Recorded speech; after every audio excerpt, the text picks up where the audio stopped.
Let's talk about Redbook, published by Dark Horse Comics. I read 1 and 2, and it's probably one of the more interesting ones that I've read recently, so I'm pretty excited to talk about it. Let's go. Okay, so to start off with the first book, the series is kind of split up into multiple different short stories, all dealing with UFO sightings, alien encounters. So the first book is primarily set after World War II during the Cold War era, when there was a really strong iron curtain between the US, Soviet Russia, and the East, where there was a lot of paranoia between each of the countries about any information leaking out about them into the other country, and there was a lot of US fear towards communism, and they thought that a lot of these UFO stories were just to manipulate the public. So the first story is set in Soviet Russia in the mountains, where these experienced hikers are found mysteriously dead and they don't know what's happening. They don't really know why it happened.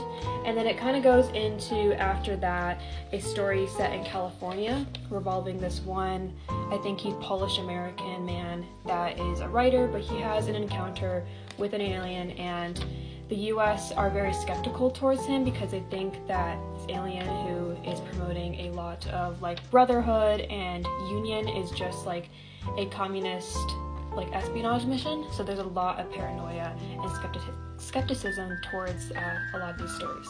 Okay, so to get into the second book, but before I do want to note that all these short stories are real events and real people and real things that happened or have claimed to have happened.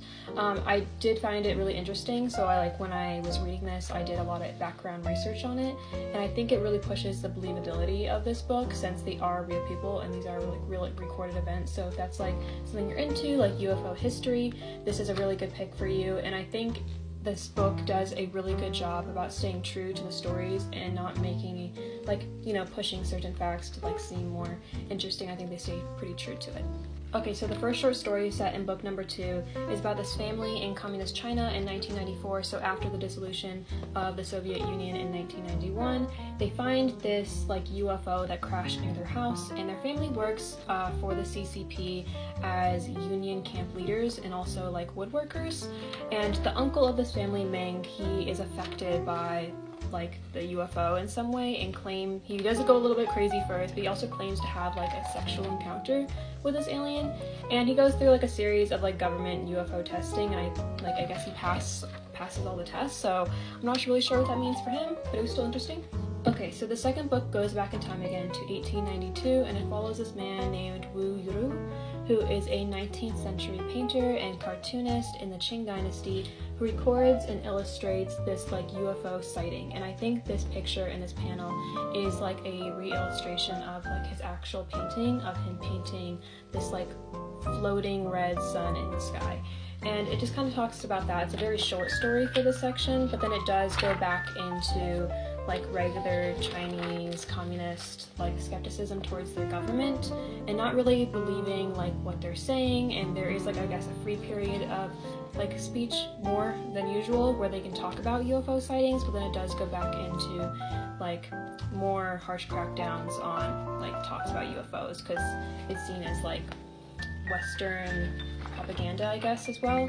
And there's obviously when you do talk about UFOs and you try to prove it, there's many people that try to disprove you, so it goes into that.